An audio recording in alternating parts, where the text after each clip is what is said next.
اهلا بكل محبي الدوري الانجليزي اللي بيتفرجوا علينا، وخصوصا محبي الفانتسي. الحلقه المنتظره للاسبوع الثاني من الفانتسي الدوري الانجليزي. اهلا بيكم. يا رب تكونوا عملتوا حلو اول جوله واستمتعتوا بالكل اللي قلنا لكم عليه، وكده كده هنطلع لايف تاني قبل الديدلاين يوم الجمعه ان شاء الله. بس قبل ما نخش في الحلقه ما تنسوش تعملوا لايك وشير وسبسكرايب وتفتحوا جرس التنبيهات وتقولوا رايكم في الكومنتات.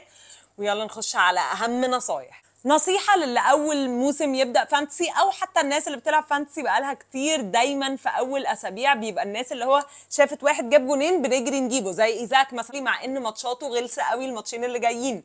فنهدى كده، نستنى، لسه مانشستر سيتي هيلعبوا سيفيا، ممكن حد يتصاب، ممكن يحصل اي حاجه. ساعات في التمرين لعيبه بتتصاب، فالمؤتمرات الصحفيه مهمه قوي. برضو بيجي تسريبات، مع ان الماتش اول ماتش الاسبوع ده مش مهم قوي، فالتسريبات ممكن ما تبقاش مهمه قوي. بس الاسبوع اللي فات جالنا تسريبه على الماتش بتاع تاني يوم، فممكن فيها ان يجي تسريب حلو. فاصبروا، الموسم طويل، لسه عندكم فرصه تعوضوا. عملتوا وحش الاسبوع ده مش اخره الدنيا، عملتوا تحفه الاسبوع ده مش معناها ان انتوا هتكسبوا. طيب نخش بقى على احنا مبدئيا هنتكلم على الماتشات اللي جايه ان شاء الله في الاسبوع الثاني، ماتش ونشوف ايه احسن لعيبه ممكن نشتريها. وانت على حسب مين عندك، عايز تبيع مين او عايز تعمل ايه، اعرف كده بالمعلومات اللي هنقولها دي احسن خيار بالنسبه لك. فاول ماتش الاسبوع الجاي ان شاء الله هيكون نوتنغهام فورست وشيفيلد يونايتد، وده يوم الجمعه، ده يوم الجمعه.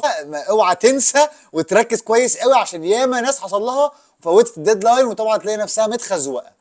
طيب بالنسبه للفريقين دول نوتنغهام فورست وشيفيلد، بصراحه ما فيش لعيبه كتيره اقدر اقول لك اجري اشتريها دلوقتي. ليه؟ لان انت دلوقتي نوتنغهام فورست مبدئيا اللعيبه اللي علينا عليها ما بداوش اساسي، زي مثلا عندك اويوني في الهجوم، هو اعلى واحد فيهم في الاكس جي اي اصلا، بالظبط كده. فانت دول لسه ما لعبوش اساسي، والفريق بصراحه كان ماتش ضد ارسنال مش مقياس انك تحكم عليه، واللعيبه دي مش رخيصه على فكره، عكس بقى شيفيلد دلوقتي اللي عندهم لاعبين رخاص بيلعبوا اساسي 90 دقيقه. ممكن لو انت محتاج توفر فلوس تروح لهم، وبرده ما انصحش الاسبوع ده. بس اللاعبين دول اهم هم يكونوا مين؟ بالدوك في الدفاع، وده كان تاني اكتر لعيبه تقدم في الفريق من يعني شيفيلد كلها. شكله لونسترام الجديد ولا ايه؟ بالظبط، وانا عارفين بالدوك على فكره من سنتين، يعني الراجل ده كان عندي في الفانسي من سنتين وكان هايل لما كانت شيفيلد عامله مواسم كويسه جدا الفتره اللي فاتت. وشيفيلد المفروض بيلعبوا بخمسه في الدفاع، فالمفروض دفاعهم يمسك نفسه. فلو عندنا وينج باك بيلعب من شيفيلد دي حاجه حلوه قوي ب 4 مليون. المهاجم بقى اللي عندهم كان ب 4.5 مليون، هو اسمه اوسولو بالظبط كده ب 4.5. برضه لو عايز توفر في الفلوس، المهم ده مهاجم ب 4.5، فلو عايز توفر فلوس تلعب 2 مهاجمين بس او بواحد بس، ده ممكن يوفر لك شويه فلوس حلوه قوي. نيجي بقى الفولم، اللي رغم ان ماتشاتهم حلوه برضو زي ما قلنا ماركو سيلفا عمل تغييرات، والتغييرات هي اللي فرقت في الماتش. واللي يدل على ده ان بابي دي كوردوفا ريد تاني اعلى لعيب في اللعبه كلها، جايب نون بينالتي اكس جي اي، يعني كان المفروض يجيب اجوان ملهاش دعوه بالبنالتيات. بس طبعا هو نزل احتياطي، فاحنا مش هنروح نجيب واحد نزل احتياطي. متروفيتش برضو نزل احتياطي، ما نعرفش هيتباع ولا لا. بيريرا نزل احتياطي، لسه بتهيألي فولم نستنى. لينو جاب كلين شيت وناس كتير خدت الكلين شيت وجاب البونس، مع ان كان في جون دخل فيه وكان المفروض يتحسب وما اتحسبش. فاللي اخد نقط الكلين شيت بتاعت لينو يعتبر نفسه محظوظ، يحمد ربنا ويبوس ايده وشه وظهر. فولم بصراحه دفاعهم ما كانش احلى حاجه، فانا حاسه خلينا كده نتفرج على فولم كده شويه، نشوف هيعملوا ايه من غير متروفيتش ولا هيفضل معاهم. شكله ماشي، لسه قاري حالا قبل ما نصور الحلقه ان هو شكله كده خلاص ايه، يعني فولم اتفقوا خلاص تقريبا مع الهلال او مع مش فاكر مع اي فريق بالظبط ان هو هيتكل على الله من الدوري الانجليزي. نيجي بعدها لبرنتفورد، عندها زي ما قلنا من اول حلقه مبويمو لسه اوبشن حلو قوي. طبعا جاب البانلتي لكل ملاكه، ماتشاتهم لذيذه اللي جايه، فاللي عنده مبويمو كده كده يخليه عنده. مش لازم اروح اجيبه، يعني مش حاسه ان انا هعمل ترانسفير عشان اجيب مبويمو، بس انا شايفه احسن واحد ب 6.5. لا ما احنا نتكلم عن بقى اللي يعني انا شايفاه احسن منه. شايف حد احسن منه؟ انا حاسه على اللونج ران راجل ثابت، مهاجم الحمد لله، مش متاخر قوي، مع ضربات جزاء ما فيش من ال 6.5 كتير مع ضربات جزاء. انا عايزه اقول بس ان انا حاسه ان برنتفورد هيلعبوا احسن في الماتشات الصعبه اللي بيبقى عندهم كاونتر اتاك. فاحنا لما نقول ان برنتفورد ماتشاتهم سهله ممكن دي ما تبقاش احسن حاجه، بس هنشوف. كده كده اللي عنده بويمو يخليه عنده في الفريق. ويسا برضو اوبشن حلوه قوي، وزي ما قلنا ريكو هنري اوبشن حلوه قوي في الدفاع. نيجي للماتش اللي بعد كده، واللي ناس كتير قوي منتظرينه بحكم ان احنا يعني كتير مننا عندنا صلاح، وهو ماتش ليفربول ضد بورموث. بورموث بيلعبوا كوره هجوميه السنه دي، مش مقفلين مش مدافعين. برضو الكلام ده كان في اول ماتش، هيبان اكتر بيلعبوا فريق قوي زي ليفربول هيعملوا ايه، لكن ان هم دفاعهم واضح ان هو مش احسن حاجه. وصلاح وليفربول عامه بيعرفوا يلعبوهم ازاي كويس وعلى قوي. ارض ليفربول فاول ماتش هوم في الانفيلد، فده طبعا ميزه كبيره جدا. هنشوف صلاح بقى الماتش اللي فات جاب جون واتلغى، عمل اسيست حلو جدا وكان بيلعب حلو لغايه التبديله الرخمه بتاعه كلوب، واللي طبعا شفنا صلاح خارج منها متضايق جدا. فطبيعي هيكون نازل الماتش اللي جاي غالل ومتحفز جدا وعايز يثبت نفسه اكتر، مش يثبت نفسه ان هو مش وهو عاجز على فكره يعني. الجوله الثانيه منحاسه معاه، مع ان الجوله الاولى كانت صح. دايما بتمشي معاه، فممكن جايز السنة دي تعكس بقى السنه دي بالظبط. حقيقه. فالعنده صلاح انا رايي ان هو يخليه ماتش حلو جدا، يعني مش هينفع تبيع صلاح قبل ماتش زي ده. بس انا مش شايف حد من هجوم ليفربول ظهر في الماتش الاولاني يخليني اجري اروح اشتريه. دياز كان عاجبني عيني جدا، عليه، وانا برضو دياز عاجبني جدا، ارقامه كانت كويسه. يوتا مش قوي، جاكبو مش قوي، نونيز بيبدل مع يوتا فبرضه في مقلقه. ترانت ارقامه كانت وحشه قوي، ما محتاجين بظهرش. نمره 6، مستنيين النمره 6 وساعتها ممكن نبص على دفاع ليفربول. دي بس حقيقة. يعني حد من بورنموث لفت نظرك؟ سولانكي ارقام كويسه جدا، بس حاسه برده مش رخيص قوي، عارفه اللي هو ايه، لا في ناس احسن في السعر ده، فبرده ايه مستني يعني لو انفجر او على الاقل عنده ران ماتشات حلوه مش هيخش يلعب ليفربول. بالظبط، نتفرج عليه عشان هو ارقامه تقريبا نمره 5 في ان هم المفروض يجيبوا جوان غير البنالتيات، فممكن نحط عيننا على سولانكي. نيجي بعدها الماتش وولفرهامبتون وبرايتون، اللي بعد ما اتفرجنا على ماتش وولفز ومانشستر يونايتد حاساه هيبقى ماتش حلو قوي. اللي عنده جاو بيدرو طبعا يخليه، جاب البنالتي، هو نمره 1 في البنالتيات، ارقامه كانت كويسه، لعب 88 دقيقه فدي كانت حاجه كويسه قوي. كل المهاجمين بتوع برايتون عملوا حلو، ميتوما كان اكتر واحد قدام فدي برضو حلوه اللي عنده ميتوما. طب ميتوما ولا مبويمو؟ ولا ما تقلقش اللي عندك وخلاص؟ كنت هسألك اصلا انت يعني فاكره تقولي لي ميتوما ولا مارش؟ لان مارش بقى هو اللي جاب الجون فعلا، ومارش السنه اللي فاتت كانت ارقامه يعني في الفانتسي احسن من ميتوما. الناس كانت بتسال عليه، بس طبعا كله كان متجه على ميتوما قوي قوي، كله خايف ان مارش يقعد دكه يرجع ورا في الملعب. الراجل لعب كويس قوي. مبويمو ولا ميتوما؟ اقول لك مبويمو. يعني كده كده، مع ان انا حاسه ان برايتون هيبقوا بيجيبوا جوان اكتر بس من متوزعه. انا ده وجهه نظري. صح، مبويمو معاه ضربات الجزاء وهو المهاجم هو وويسا، فهو اقرب حد للجون. ميتوما هتلاقيه تلعب باسيست زي الماتش اللي فات، مره تلعب بجون مره ما عملش حاجه، فبرضه ايه متنوعه قوي. المهم اللي عايزه اقوله لكم، استوبينيان لازم يكون عندكم بجد، ارقامه هايله في الملعب، هايل، كان هيجيب جون اصلا تقريبا. فاستوبينيان مش عندك او مش عندك استوبينيان، جيبوه دلوقتي حالا. وضيف على كده كمان ان برايت عندهم ماتشين هوم من 3 جايين، فعندهم برضه ران فيكستشرز تعتبر كويسه. بالظبط. نخش على وولفرهامبتون. بصراحه قبل ما يبدا الموسم كنتش اتوقع ان انا ممكن ابص عليهم خالص، اللي هو مش عارف قلت منهم حد هيهبطوا، الدفاع مش حلو، الهجوم مش حلو. بالعكس صراحه الدفاع كان كويس قوي النهارده. دوسن وكيلمان كانوا عاملين ماتش، حتى سيميدو، تخيل سيميدو عمل ماتش حلو والله العظيم، حاجه كانت جوزي صابي بيرقص راشفورد، ويعني فكان لعبه حلو جدا. كونيا في الهجوم كان جبار، ماتيس تونس في نص الملعب كان ظبط لهم الاداء نيتو جدا. برضه ارقامه نيتو رجع بقى بالحرفنه والمهارات بتاعته.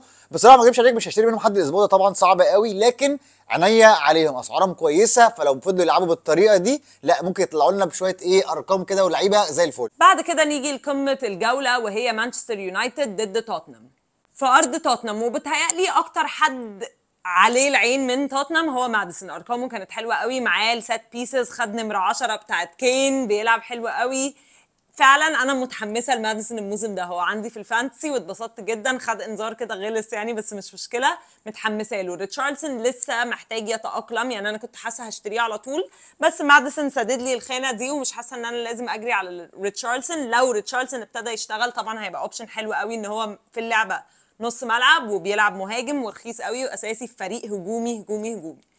نيجي بقى للدفاع. بتهيألي شفته زي ما قلنا يعني بيدرو بورو، شوف احمد كان بيقول ان اميرسون ريال لعب حلو في بري سيزون، وشفناه لعب حلو فعلا في الماتش. فممكن تجيب اميرسون ريال ولا هتركز على يوديجي اللي ب4.5؟ والله ما اكذبش عليكي، ولا حتى ماديسون ولا ريتشارلسون الاسبوع ده. الاسبوع ده لا مش هشتري حد فيهم. انا عارف ان ماديسون مغري قوي يعني، حتى لو شفت يونايتد برضه ماتش رخم كده كده، خلينا متفقين هي ماتش مش سهل. ماديسون انا عارف ان هو لمع في عينك ولمع في عيني ولمع في كل الناس اللي ما عندهمش في الفريق، بس هصبر عليه اسبوع. اولا انا عايز اخلي الفريق اللي عندي، مش عايز استعجل في بيع حد، حتى لو حد يعني كنت متوسم فيه خير في فريقي وما عملش حاجه، برضه هصبر عليه اسبوع كمان. اصلا الفكره كويسه قوي ان انتوا تسيبوا الترانسفير وترحلوها الاسبوع اللي بعده، يبقى عندنا معلومات اكتر، يبقى جبنا اتفرجنا على الفريق هم واوي، اتفرجنا على الفرق الجديده، الناس كل الارقام اللي الناس عماله تقولها لك واحنا حتى عاملين نقولها لك دي، خلي كلها ماتش واحد فانت برضه لسه برضه الارقام ايه ما نضجتش كده واستوتش معانا. فبرضه ماديسون حطه في اعتباري 7.5، رقم حلو جدا على لعيب زي ده، مع كل تقريبا السات بيسز اللي بتتلعب يمين وشمال وفاولات وكل حاجه، فطبعا اوبشن جبار. وبالنسبه لي فعلا معاكي افضل من ريتشارلسون. مش هبص على سون اللي عنده، سون بتهيألي سون متطرف قوي، كولوسيفسكي متطرف قوي، ريتشارلسون برضه مطيور، وفي كلام ان هو احتمال يجيبوا لوكاكو، ما اعرفش ليه، بس يعني ممكن يجيبوا لوكاكو، فالله اعلم هيجيبوا حد هيروتيت معاه ولا لا. لكن لو هنتكلم على الدفاع، انا شايف ان اوديجي ب 4.5 مليون دي احسن حد في الدفاع، بيزيد قوي وسعره حلو مش هيزعلني، فده بالنسبه لي افضل خيار. ممكن بعد كده بقى نبقى نبص على اميرسون رويال لو لقيناه هو بجد الاساسي بقى بعد كده لما ماتشاتهم ولو لقينا في امل في كلين شيت. انا مش عايز بس اتاكينج ريتيرنز كل 3 4 5 6 ماتشات وفي اخر كل ماتش بيلبسوا جوان. انا عايز حد برضو ايه شويه الكلين شيت فيها امل عن كده. طيب مانشستر يونايتد اللي عنده اونانا عمل ماتش كويس، ما جاش عليه فرصه صعبه قوي عشان وولفرهامبتون زي ما قلنا مش بيعرفوا يخلصوا الفرص اللي بتجيلهم. كام واحده رخمين بس مفيش حاجه صعبه قوي يعني 6 كور، خلي بالك ده 6 كور 3 ما حسيتش ان في واحده فيهم مستحيله، بس يعني صد كور حاساها هيبقى اوبشن حلو في فانتسي. اللي عنده اونانا يتبسط جدا، حظه حلو قوي على الكلين شيت دي اللي انا مش طايقاها. حظه حلو ان هو كان المفروض يعمل ضربه جزاء، هو طلع ضرب واحد بالبنيه، فانا مش عارف ده بيسموه ايه، فربنا يستر. هو دي حاجه قلقاني منه ان هو مطيور. مشكلتنا بقى في برونو ان هو حتى وماونت موجود، بتهيألي احنا كنا متوقعين له ان هو يكون بيهاجم اكتر من كده، ما شفناش ده قوي. بس هو كان ماتش غريب يعني، هو اكن مانشستر يونايتد اتفاجئوا كده فما عرفوش يعملوا ايه. راشفورد لسه ما مسكش الفورنه وزي ما قلنا هو لعيب بتاع فورمه، لما يكون في الفورمه هيولع الدنيا. بس لحد دلوقتي مش هروح اشتري حد من يونايتد. هو ما اكدبش عليكي الماتش الاولاني اليونايتد ما حمسش اي حد على اي حاجه، بالعكس هو ممكن يكون خلى الناس تفكر تبيع اللعيبه اللي عندها، وما انصحش بده تماما يعني. لا اصبر عليهم. الماتش برده ايه، تحس زي سلمى بتقول لك، هم تحس ان هم اتغفلوا، ما لعبوش لعبهم، ما عرفوش كده يمسكوا الكوره ويلعبوا واحده واحده وينقلوا الكوره، كان في حاجه مش مظبوطه. فاصبر عليهم. ماتش هو صعب ضد توتنهام، هيورينا اكتر فريق بيفكر في ايه الفتره اللي جايه وهيلعبوا ازاي، فخليهم عندك ونشوف. وعلى العموم عيني على وان بيساكا، لو ثبت بقى الدور ده هيبقى اوبشن حلو. هيروتيت، حاسه هيروتيت، كان كويس قوي عامه، بالظبط النهارده عمل اسيست، بس لو ثبت الدور ده هتبقى حلوه. شو برضو عمل ماتش كويس يعني، هحط عيني عليهم كده ونشوف. طيب نخش بقى على ماتش القمه الثاني. القمه برضو قويه جدا الاسبوع ده، في ماتشين حلوين، والماتش الثاني هو مانشستر سيتي ونيوكاسل. مانشستر سيتي مبدئيا كده نصيحه، ابعد عن الدفاع يعني. لا تقول لي ستونز شكله مصاب والله اعلم هيلعب ولا لا، دياز ما لعبش، ريكو لويس بيلعب، ووكر بيلعب. انا بص في لخبطه وفي اوبشنز كتيره قوي، وعلى ايه يا بلاش وعلى ايه وعلى ايه، وحتى ادرسون برضو غالي، فيعني على الاقل في الدفاع ابعد عن الناحيه دي خالص. نخش على نص الملعب. انا بصراحه ما اكذبش عليك انا برضو قلقان يعني. الفاريز انا جبت برناردو سيلفا اول ما شفت ان التشكيله نزلت والتشكيله اتسربت، فقلت انا هجيب برناردو سيلفا، انا ضامنه. ندمت بالصراحه يعني، حاسه لا في ناس بالنسبه لي ممتعه اكتر، مش هبقى كل اسبوع خايفه اشوف لو اسمه اصلا مش جايباه عشان اسبوع واحد بس، ما هو لو ما لعبش الاسبوع الجاي هتنكد.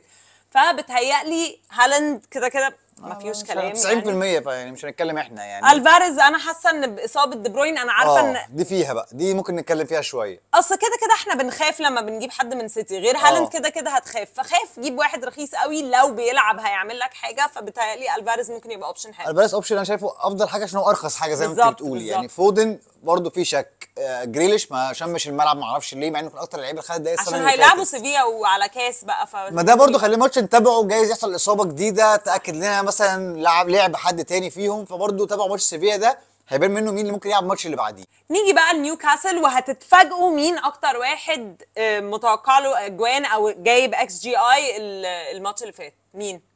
انا عشان عارف الاحصائيه بس بجد يعني هارفي بارنز اللي نزل من على الدكه، اللي اتفرج على الماتش هيشوف قد ايه فرق معاهم. هم اصلا كانوا بيلعبوا حلو من غيره، بس لما نزل احسن بكتير قوي من جوردن، وانا حاسه ان شويه وهياخد مكانه طبعا. لما هارفي بارنز ياخد مكان جوردن ونيوكاسل ماتشاتهم تحلو، انا حاسه هيكون في فريقي 100%. هي بقى ماتشاتهم تحلو دي عشان ايزاك غلي. اولا ايزاك عندي مشكله معاه ان انا مش متاكد ان هو يلعب كل ماتش. هينزل بس الروتيشن بتاعه هو ويلسون قلقني مع دوري الابطال كمان بالظبط كده. فانا وهما الاثنين كويسين قوي يعني، الاثنين هايلين، ده نزل جاب جون، ده بدا جاب جونين بالظبط. بس الاكتر بقى كمان اوحش ان هم عندهم السيتي في ليفربول، فده هيسيبنا شويه كده نتفرج عليهم، نشوف مين واخد دقايق اكتر بكتير من التاني، نبدا نقيم الاثنين. حتى تريبيير عجبني يعني، تريبيير عجبني قوي، باتمان عجبني 6.5 بس غالي قوي. لما ماتشاته تحلو ب6.5 عادي. برضو عنا على تونالي، الراجل اللي افتتح مسيرته مع نيوكاسل في الدوري الانجليزي بجون حلو قوي زايد في ال18، فلو هيفضل بالكثافه الهجوميه اللي عنده دي بيزيد ب6 مليون، فاعتقد ده برضو اوبشن. خلي عينيكم على السنه دي، ممكن يبقى اوبشن حلو جدا. صناعه الفرص والاجوان يعني بالزبط. شكله عنده ثقه انه يشوط، فدي ممكن تبقى حلوه كده. ونيجي بقى لاستون فيلا، الاختياري لل6.5 مليون منهم. وانا بجد كل حلقه اتكلمنا عن فانتسي وانا بقول ان الديابي ده نمره واحد ما جبتيهوش في الاخر. وفي الاخر بجد عرفت ان برناردو سيلفا بيلعب، بعته وندمت ندم عمري بجد. ديابي الثبات على الموقف فين؟ الثبات على الموقف، انا ثبت على الموقف. انا غلطانه غلطانه، ثبت على موقفي اصلا. انت اصلا كنت ليه؟ ما بتقول ان كنت بقول مبويمو معاك. احسن، بس ما كنتش بتقول ان لا، مبويمو وإيريك واحد ديابي في برضه، 6 كنت ونص. بقول ديابي هايل والله. انت قلت لسه قايل ان مبويمو دلوقتي نمره واحد. في الفتره الجايه ممكن انا شايف عشان معاه ضربات جزاء دي مميزاه جدا والله. انا بقى شايفه ان ديابي كان هايل، كان بيلعب، كان اكتر واحد متقدم في استون فيلا اكتر من واتكنز دي حقيقة. كمان، فده اوبشن حلو قوي.